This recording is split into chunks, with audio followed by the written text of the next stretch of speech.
The Checkpoints is presented by pharmaceutical company GM Pharma.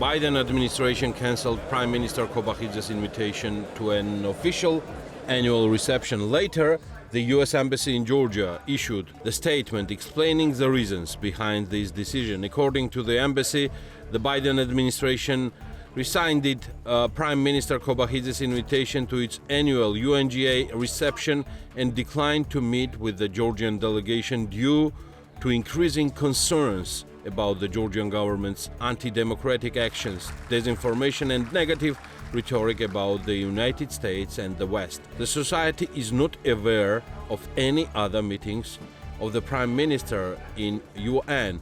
Prime Minister administration has not disseminated any detailed information either. The European Bank for Reconstruction and Development has raised Georgia's economic growth forecast for 2024 by 1.3 percentage to 6.5% from its previous prediction in May.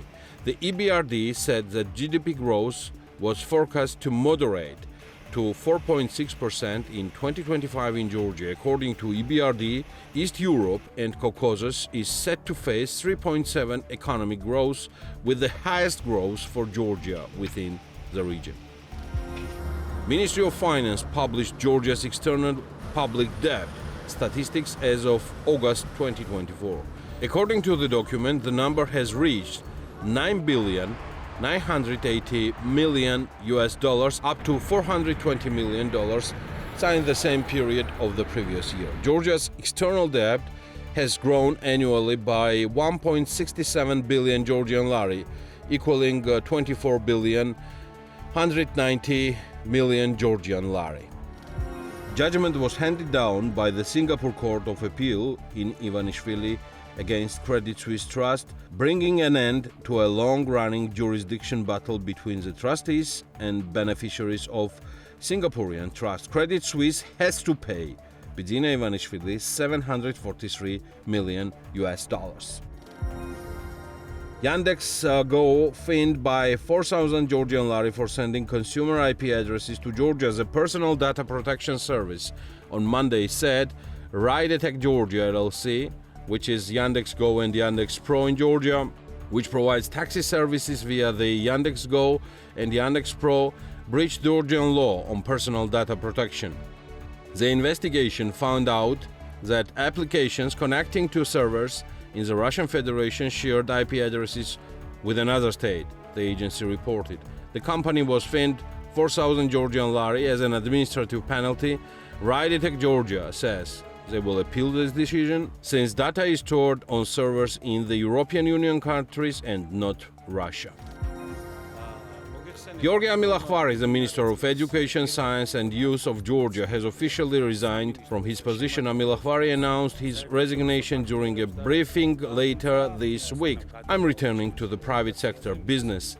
This is what the minister says, emphasizing that this decision was coordinated with the team. Georgia's Prime Minister expressed his regret over minister's resignation, thanked Amilahvari and wished him success. This is The Checkpoints. I'm Elena Quanchilashvili, author and the host of the show, and the Checkpoints team is ready to sum up business and economics week for you. The European Bank for Reconstruction and Development has raised Georgia's economic growth forecast for 2024 by 1.3 percentage points to 6.5% from its previous prediction in May. The latest regional economic prospects report of the bank, released on Thursday, said the revision to this year's forecast for the country reflected strong growth in manufacturing output. The report said Georgia's economy continued to grow at a robust rate of 9.1% 3% year-on-year in the first half of the year, driven by information and communications technology, financial services, construction and transport sectors. However, the growth in these sectors has slowed due to decreased financial inflows linked to the war in Ukraine and reduced migration from Russia, it added. The contribution of domestic consumption to gross domestic product growth has increased, according to EBRD, while net exports of services and money transfers have declined. The report said.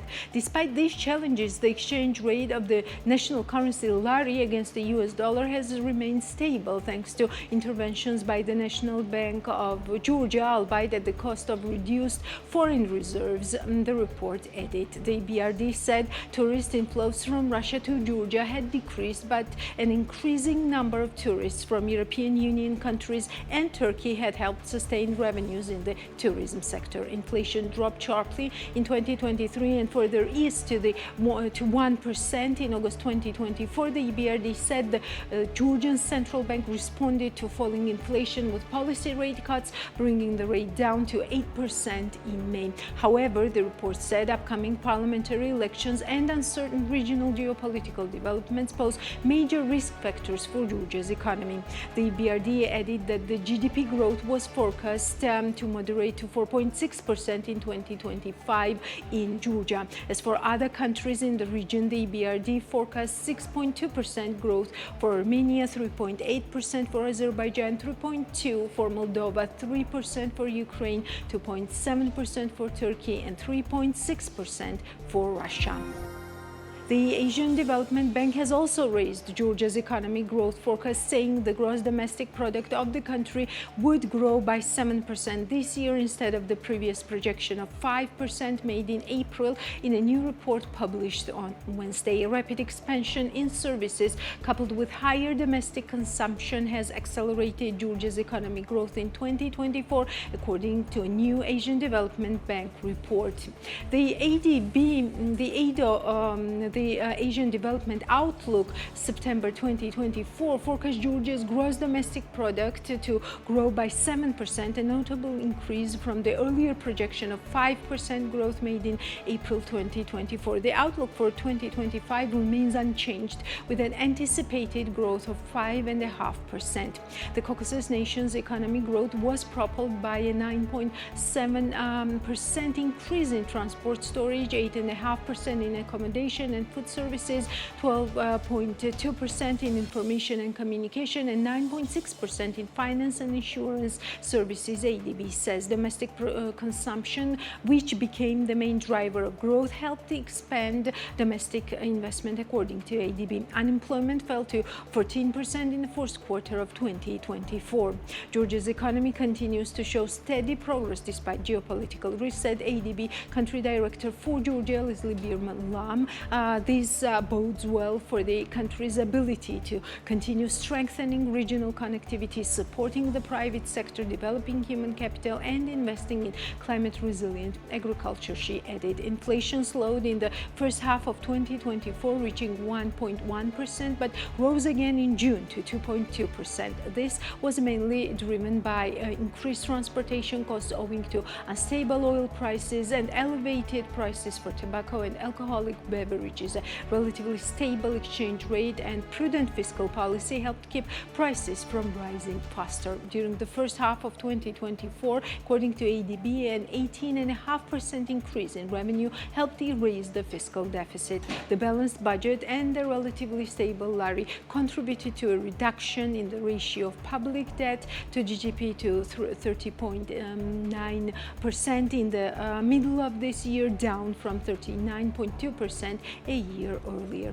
Meanwhile, money transfers fell by 30% in general, while those from the Russian Federation plunged by about 71%, even as they were partly offset by higher inflows from the United States and Europe. Risks to the current account, according to ADB, include domestic policy uncertainty and geopolitical risks, which may exacerbate exchange rate pressures. In addition, potential disruption to trade from the knock-on knock-on effects of the Russian invasion of Ukraine could hit supply chains, creating inflationary pressures from higher commodity prices. ADB has supported Georgia since 2007, is one of the country's largest multilateral development partners. ADB's loans, grants, and technical assistance to Georgia total $4 billion USD. ADB's new 5-year country partnership strategy with Georgia aims to help the nation develop into a green and inclusive regional gateway, support sovereign and private sector investments, policy reforms, capacity building, climate resilient infrastructure, and regional integration. ADB is also committed to achieving a prosperous, inclusive, resilient, and sustainable Asia and the Pacific while sustaining its efforts to eradicate extreme poverty. Established in 1966, it is owned by 68 members, 49 from the region. We are working on a more in-depth interview with ADB on Georgia's economic growth, risks, and prospects. But before that, let us listen to our interview on PPP Diagnostic Review for Georgia. Mr. Torres, welcome to the show, and thank you for taking time and taking our questions. Let us start our conversation with a brief overview of the monitor, what it does, what type of publication it is, and why this focus on PPP. Yes. Well, first of all, thank you for inviting us. So the PPP Monitor is a flagship publication of Asian Development Bank. What it is really, it's more of a diagnostic tool for our developing member countries in trying to push the PPP agenda in their country. It has over 500 points of reference in terms of the upstream, diagnostics. So it's really there to be used by the government to inform them of the reform that can be taken, but also the business community if they want to invest or look into PPP opportunities in that country. Yes. So what stage is the report? Because it's not out yet, right? It's not public yet. Yes. So what we have done yesterday was to really showcase the key findings of the PPP Monitor. And then we plan to publish it. It will be available online in the next couple of weeks. Wonderful. So what are the main findings for Georgia? The main findings is that, in as much as there's already, a PPP law, which was established about 6 years ago now, and there's a regulation, there still needs some more to be done in terms of the capacity building. And I think we need to push in terms of not just away from unsolicited proposal, but allow for a tender kind of to invite more interested parties to the table. What are some of the barriers to this point that this interest isn't there, or there is not sufficient interest in PPP projects in Georgia? What would you say? Look, in terms of the interest, it's really probably more of the awareness of PPP. Because there's been PPP transaction that's been done mainly on the unsolicited, proposal type arrangement. So, meaning we haven't invited other parties to come in to the table for the discussion. And of course, in that kind of arrangement, we do not understand the full natural pricing of an infrastructure asset. We could be leaving potential value to the government and the public if we go in the route of really bidding it out to other potential investors out there. What do you mean in other potential investors specifically? Okay.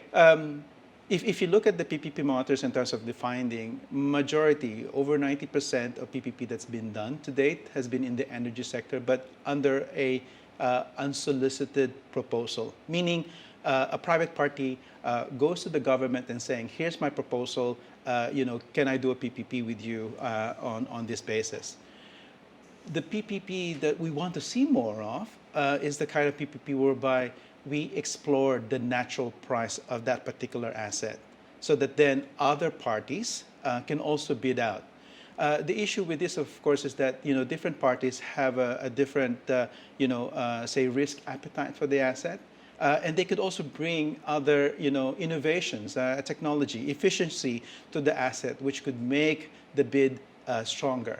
The price determination is key, of course, and the innovation that gets added in to that formulation is relevant. Because sometimes, if they understand the asset and they know how to invest in it, they'll provide, a good price. And the government benefits from this, and so as the people. So what would make this interest broader if, for example, government were the initiator of the PPP project, or what? Because when I'm an investor and I'm coming with my project, of course, I want my interest to be in that project. I might not be open for other investors to come in and also participate. So what would broaden this pool of investors in such project? What would broaden it is that first and foremost, there is already a PPP law, right? And there's already regulations for it. The thing that will broaden it, of course, is that it gives opportunity for everyone to present what will be the value proposition for each of this private sector. Because if we just deal with one particular party, we are potentially missing out on the other proposals that may be out there, right? And that's why I said, with the PPP in terms of tendering it out, we tend to find the true value of that asset, right? And we've seen this in other jurisdictions as well, where they basically says, this is the asset that I have, and it's a public asset. And there's a value to that because it's really a monopoly asset. There's no other, asset that will be built. If you build a road project, you don't build another one. Or if there's an airport here, you don't build one right next to it. So there's a natural, value to a PPP asset that's government owned. It's all of the innovation, the efficiency, and not just the financing side from the private sector that will bring to bear a good PPP for the government and for its people. How would you evaluate current situation in Georgia? Do you see such PPP projects in Georgia? You mentioned energy sector mainly. Yeah. Actually, at the PPP monitor discussion yesterday that we had, we've looked at brownfield infrastructure assets as well. Because it's already there. It's been funded by development partners like ADB and others, and it's the risk is lower, so therefore the risk premium might be a good starting point, right? Get the cheaper kind of service provision for that asset.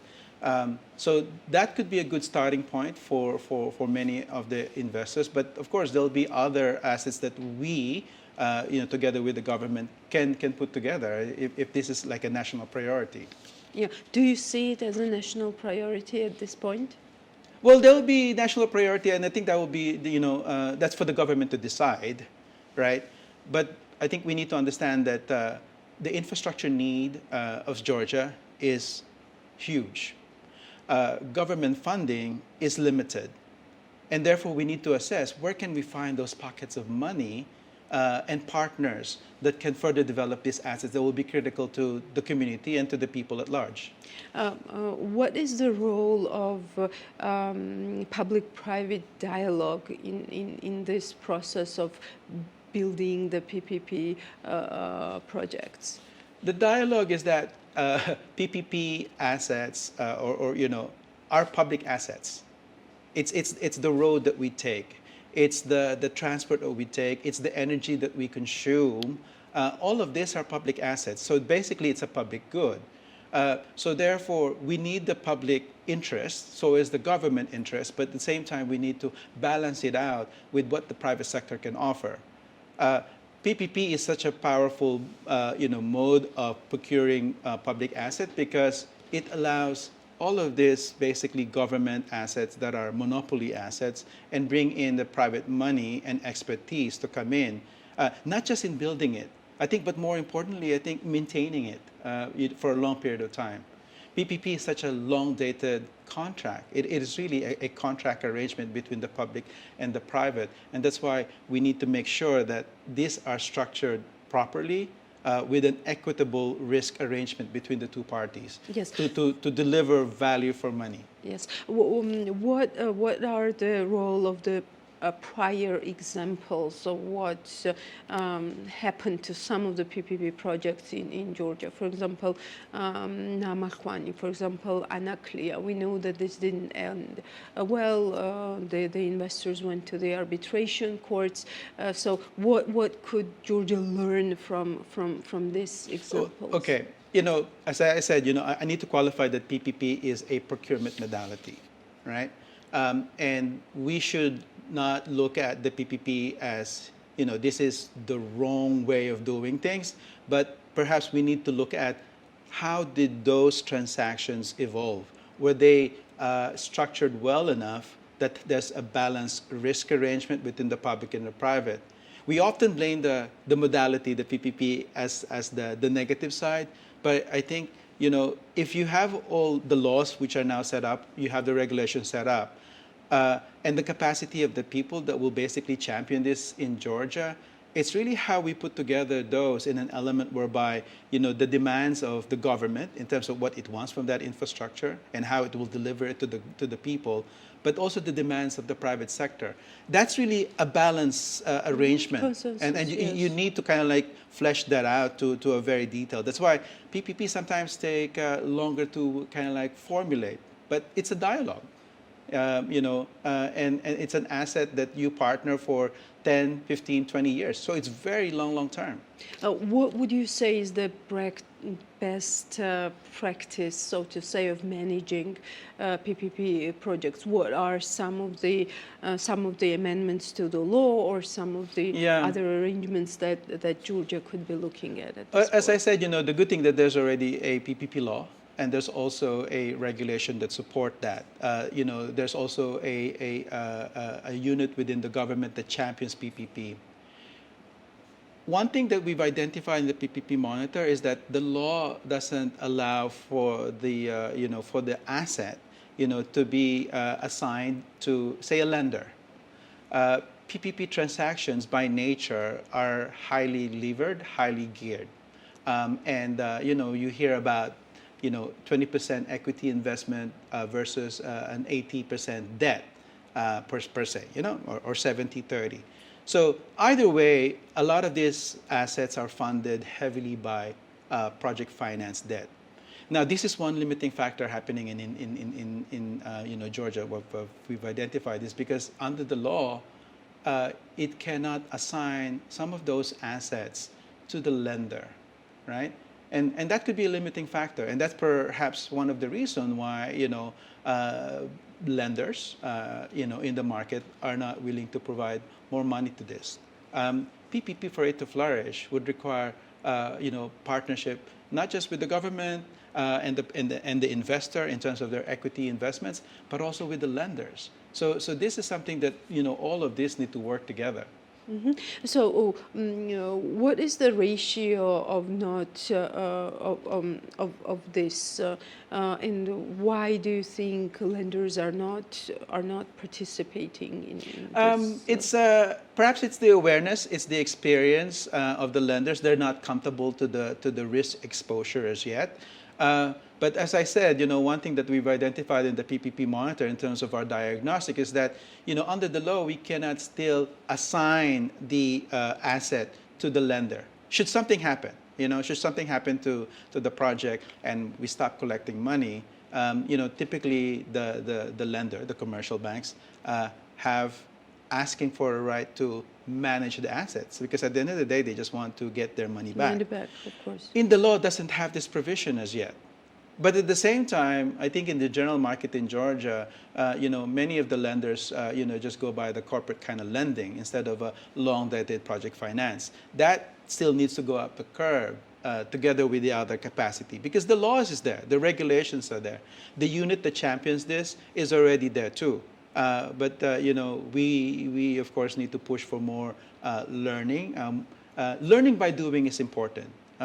You know, you have a PPP unit center here now in Georgia, you know, in support of PPP. We need to perhaps put more of those PPP cells with the different departments so that then they can say, yes, I can identify a project, I can screen a project for PPP, let's take it to the process. It is this part that's still missing, of taking the whole cycle to this, because there's already a risk management process that protect the government's interest in terms of contingent liability. There's a PPP law, there's a regulation, there's a unit set up for it. We just need to have all of that, get more, experience and lessons from actually doing a PPP project that we could tender out to the market. So what are some of the specific recommendations that, for example, ADB might have and the government might be looking at putting in place? This specific one is, with the PPP monitor, as I said, it's a diagnostic of the PPP enabling environment. We've also put together a PPP roadmap, which informed the country partnership strategy between ADB and also the Georgia government. Now, this partnership paper outlines what are the type of things that we could work together as a partner in pushing the PPP agenda, so as other interventions that we plan to do. Those are listed, and we've looked at potential opportunities in the social sector, in the transport sector, and also in the energy sector. So it's quite various sectors. Yeah. So what are some of the specific?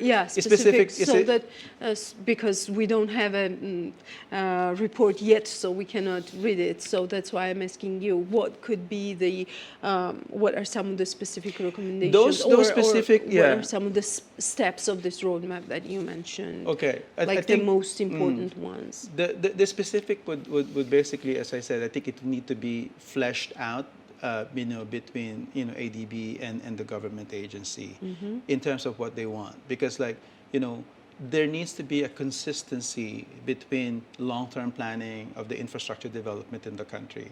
You can't just say, okay, the port of Anacleon needs to be one, or I think it needs to be a systematic thing, because government would need to be able to provide funding support to many of these projects. So you look at your balance sheet as a government, you look at your priorities in terms of your infrastructure development, and then you work from there. And the PPP Center can kind of articulate that, and we can work with them on this. As I said, so the first step is to have some kind of a holistic strategy of what the government wants, and this is not in place right now. Sort of and we were working with the PPP agency. It's really this pipeline of bankable projects is important. The private sector is always looking for opportunities, both local and also international, and they need to be able to see that these are bankable, these are viable projects. So I'll go back to my initial point that I think for the PPP to really, surge or get a kick up is that we do by learning. Let's just do a project, we tender it out, get the market to test their feed into the Georgian market, and then if that's successful, then others will follow. And we learn from that process in terms of what do the investors want, what do the project financiers want, and more importantly, of course, what does government want incorporated into the design of an infrastructure project that can be procured via the public-private partnership. So as I understand from what you told me right now is that there is lack of successful PPP projects in Georgia as well. That's been, tendered out for bidding, yes. Yes, and just to sum up our conversation, what needs to be done at this point? I understand that this is to draft a holistic strategy and to work on bringing more interest to the investors. Yes. But how does this monitor, since it is a diagnostic thing, does it also evaluate the overall business environment? Yes. For example, how institutions are working in Georgia. For example, we know there's some problems with courts and independence of courts in Georgia. Do you think this overall business environment, business stability in the country also affects these long-standing projects? Well, as I mentioned, the PPP monitor highlights, the overall enabling environment for PPPs, and some of the points that we've raised earlier are there, and therefore, again, it just gives more guidance to the government in terms of what are the key priorities that we could look at. Of course, we can partner with the government in trying to kind of address a lot of this stuff, but also with the overall development partner community that is assisting the Georgian government to push the PPP agenda. Is this the first report for Georgia? We have updated this, and we keep revisiting, the PPP monitor every country partnership strategy cycle. And the country partnership strategy cycle is our engagement cycle with the government. And in this case, there is a country partnership strategy 2024 to 2028, and that's why we have looking at the diagnostic for PPP enabling environment in Georgia. So we can say that for the second time, for the second report, Georgia still lacks the holistic strategic view of what it wants to do with its infrastructure programs and how it wants to approach PPP. I would say that it's actually progressing. I would not dwell on the lack of things. I think I would dwell on the progression of things. And in terms of the trajectory, I'm quite positive that the government is actually dedicated to pushing the PPP agenda in the country, and that's all positive. Right, so it's moving to that right steps. Yeah, we'll count the projects then. Sorry. We will count the projects. That will be the best indicator of how it progresses, I guess. Yeah, right? no, I think and the success of those projects will be critical to basically giving the market stronger confidence to work with the government on pushing all the PPP projects on the ground. Thank you so much. Thank you. Thank you. Thank you. How the rest of the week performed in economic terms, our short overview.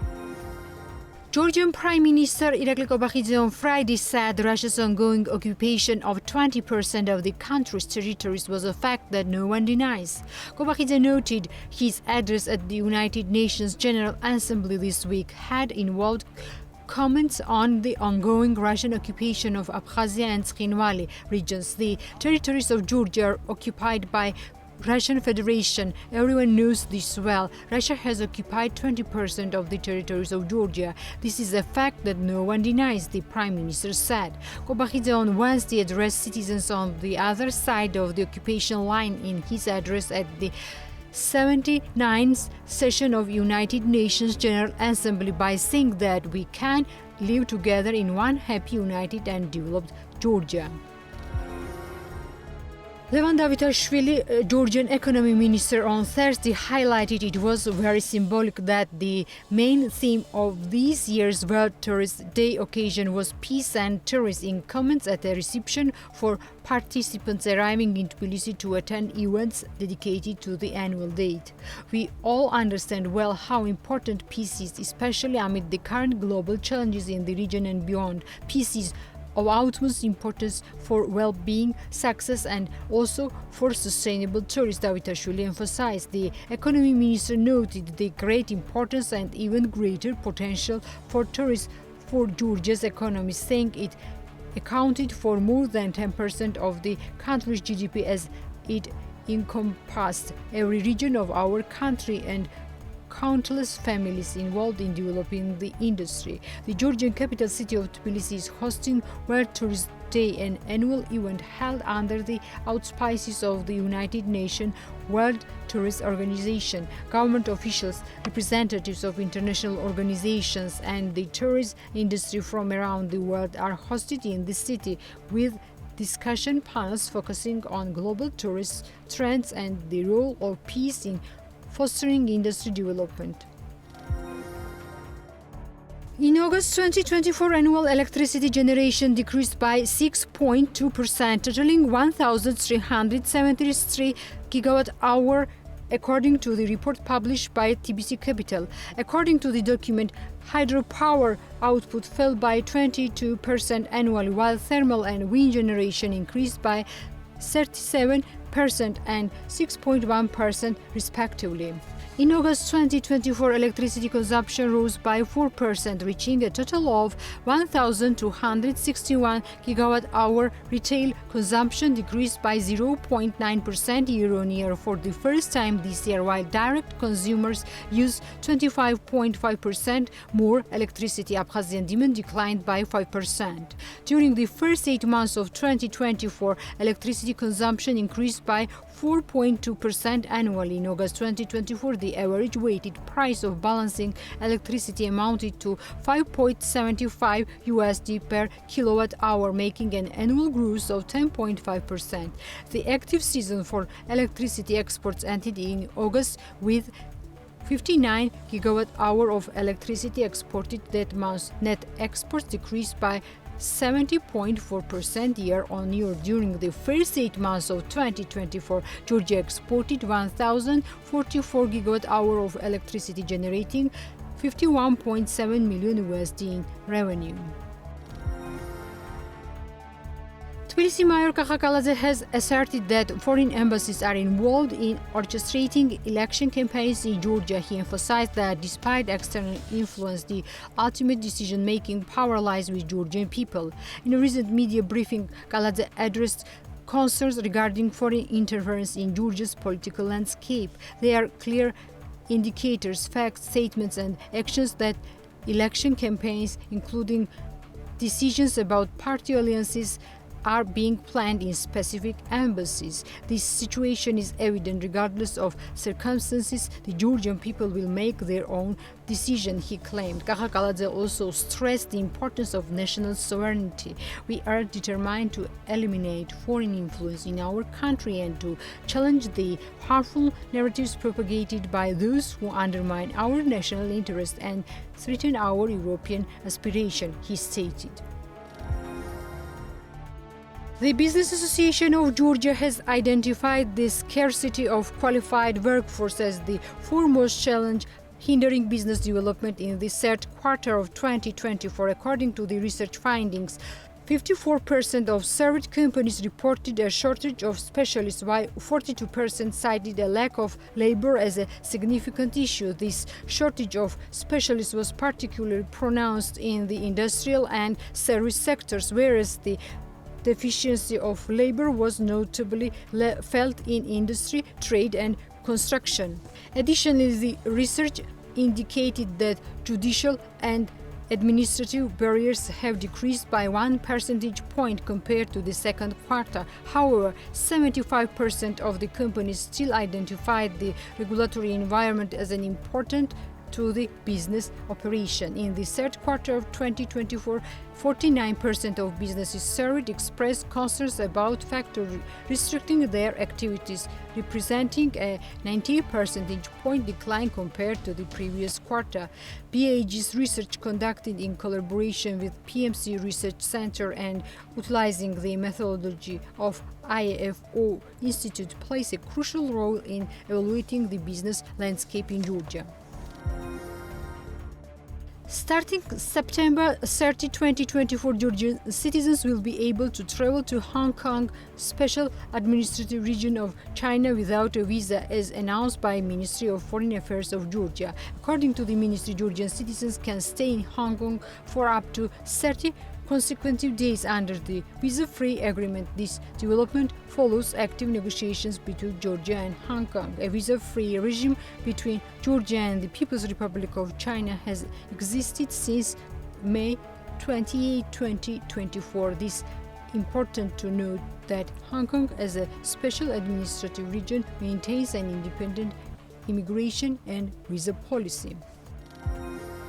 The President of the United States, Joe Biden, hosted world leaders and high-ranking UN officials at a traditional reception in New York on September 25.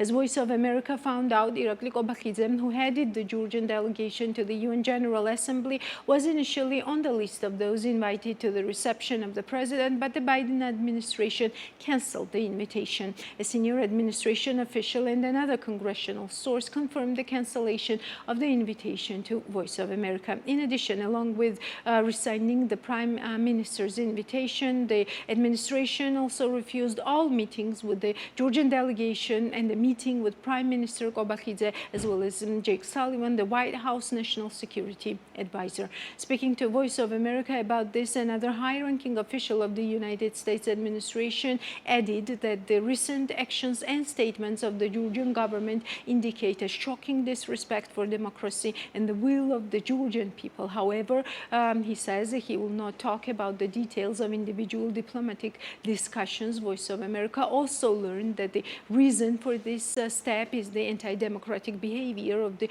Georgian government and a number of steps, including the so-called adoption of the law on foreign agents, the Anti-Corruption Bureau's move against non-governmental organizations, Transparency International, Georgia and Choose Europe, as well as statements made by the ruling party about the banning of opposition parties. According to Voice of America, the last communication with the Georgian government did not give the American administration hope that Tbilisi would change its course. On the contrary, the steps of the Georgian government convinced the administration that it is determined to ignore the Euro-Atlantic integration of Georgia and the will of the Georgian people, Voice of America said.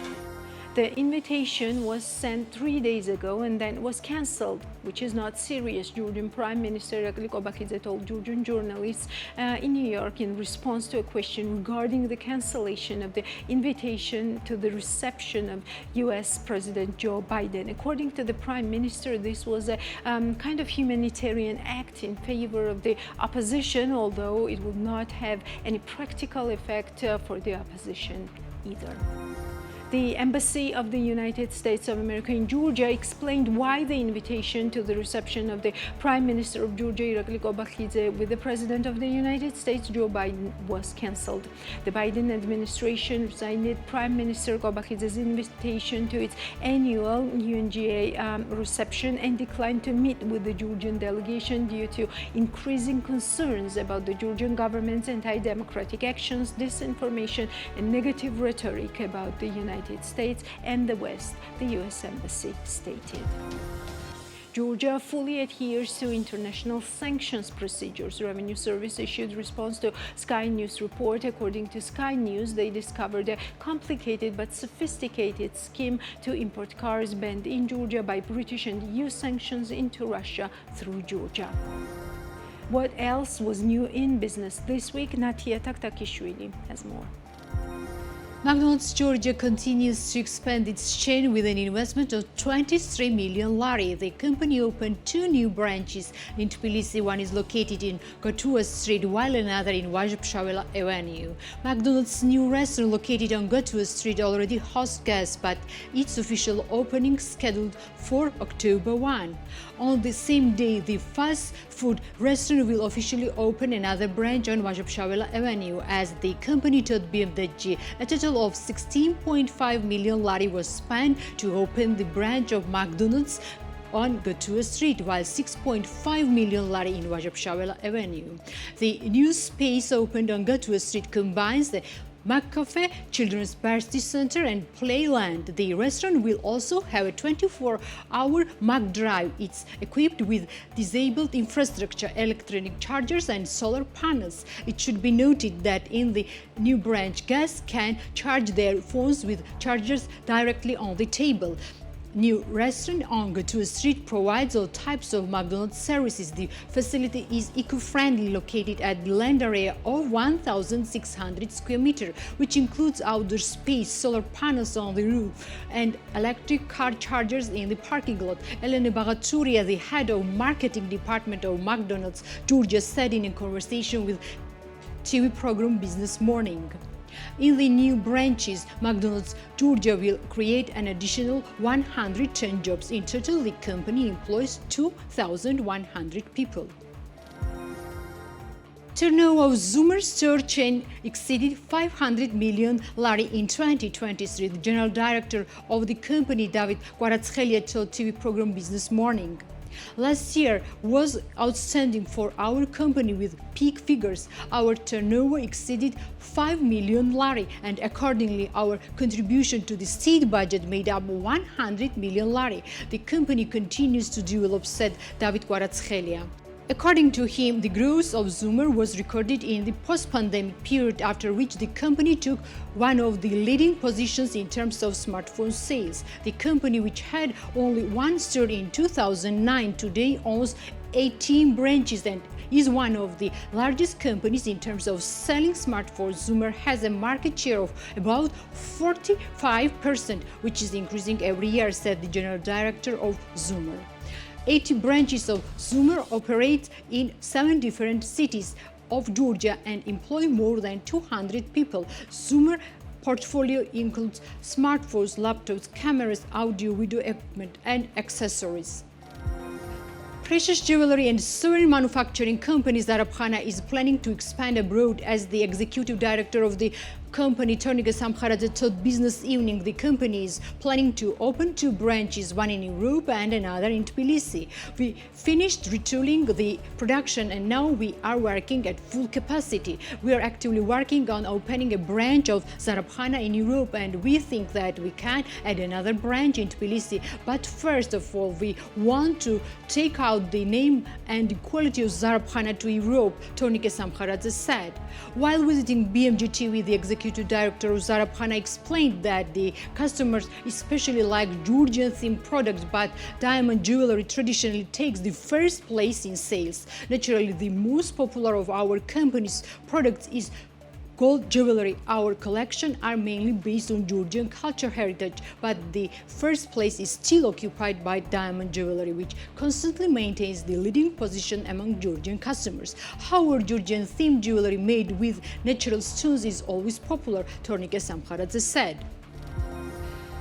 Georgian healthy food Ska Juice Bar has gone beyond the borders of the country. The company opened the first branch in Czech Republic. Georgi Talakhadze, the founder of Ska Juice Bar, told BMG.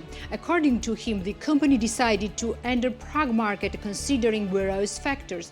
Our target market is Central and Eastern Europe. More especially, these markets have fewer healthy food retailers. In August 2023, we made a decision to enter Prague. It was a rather difficult and long-term process. It took us exactly over a year to open the first branch.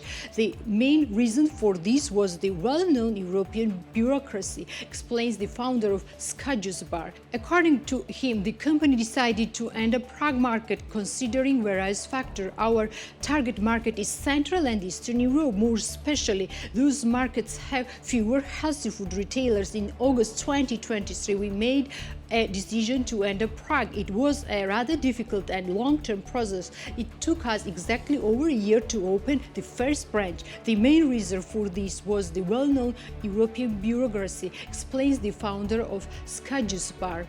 Georgi Talakhadze also notes that the Czech Ska Juice Bar will keep exactly the concept that the bar has in Georgia. Speaking about the future plans, the founder of Ska notes that in the next 5 years it's planned to absorb more countries of Central and Eastern Europe. We plan to enter 5 European countries in the next 5 years. Of course, we do all this together with local partners to develop the company exactly in the same format that we have done in Georgia in last 5 years. Today, Ska Georgia is fully managed by a team who have been involved in the process since first day. Today, they are already co-founders of Ska and continue to grow with us, Georgi Talakhadze notes. Ska Juice Bar appeared on the Georgian market in 2019. The company has 15 branches in Tbilisi and Batumi. Family winery Chonas Marani plans to add sparkling wine and chacha to its production from the next year. The founder of winery, Mikhail Jonashvili, told BMG about this. Vineyards of Chonas Marani are located in the village of Kurdgelauri. 6 types of wine are produced in the winery, namely Katsiteli, Kahuri Green, Kisi, Saperavi and other types of wine. We have a very big potential in the local market. We have entered about 10 or 15 facilities. These are high-class restaurants and boutiques. We produce organic dry wine, Jonashvili says. According to him, they have some offers from local market, in particular for specialized wine shops and restaurants. Accordingly, it's planned to expand in the local markets through these facilities. Ilya Malakmadze, the founder of the tourist facility Ilyas Marani, located in Ajara, declares that their facility was 95% loaded in August. According to him, Ilyas Marani includes 2 gambling sites in addition to the wine cellar. In 2023, the facility won a grant from agency Enterprise Georgia, after which the development of the tourist facility began. In 2023, we received a grant of 30,000 lari from the agency Enterprise Georgia, after which we started construction of a glamping facility. In total, the cost of the booze facilities was 47,000 lari. The cost of accommodation in booze glamping facilities ranges from 150 lari to 200 lari, and it's possible to accommodate 8 people in total. There is a great interest in facility from Arabs and Georgian population, says Malakmadze. The founder of the tourist facility talks about the development of Ajara in the tourist direction and says that the region has great potential. However, he also notes that the challenge is poor service, which no one is working to fix because there is no demand. Zurab Margvelashvili, the managing partner of Tbilisi, says that the company is working to enter new markets and focuses on the USA, Great Britain, Germany, South Korea and Canada. Tbilisi is represented in about 30 countries, but now we focus on the USA, Great Britain, Germany, Canada and South Korea. It's time for the world to recognize Georgia as the most competitive powerful winemaker. Zurab Margvelashvili noted, adding that the work on the awareness of the wine product by Tbilisi in Great Britain and Germany has already started. It should be noted that the company owns vineyards on the land area of 400 hectares, but they also buy grapes from other wine growers. This year, the company plans to purchase an additional 3,000 tons of grapes from wine growers with 5 million lari. The chief winemaker of Tbilisi, Zvia Dolidze, positively evaluates 2024 vintage and notes that this year there is a quality and surplus harvest in Kakheti. We have wide choice for winemakers and wine growers to select high-quality grapes for winemaking high-quality wine. We produce the wine that will be interesting for both local and international market customers, note the winemaker of Tbilisi. A new 5-star hotel and casino will be built in the building of former Ministry of Communication at Rustaveli Avenue in Tbilisi. According to the Tbilisi Architecture Service, the preliminary agreement of the project has already been submitted and corresponding consent has been issued. The investment cost of the new project will be up to 80 million USD. The real estate is located on a land plot of 3,000 square meters. The building is owned by LLC Marley 2020, whose holder is Thomas Gayashvili, a 100 shareholder and founding partner of Georgian Airways. According to the agency, the building will be expanded in the direction of Lesia Ukrainka Street, and it will occupy the full space of the square-shaped land plot for which the small building behind the former Ministry of Communication has already been dismantled. The building will keep its historical appearance from the side of Rustaveli Avenue. In total, the building will have 10 floors. A circular courtyard will be located in the middle of the building. In addition to the casino, commercial spaces will also be located in the new complex. And that's all for today. We will meet next Sunday. Till then, check us out on bm.g for more news and analysis on business and economics in Georgia, in the region and beyond.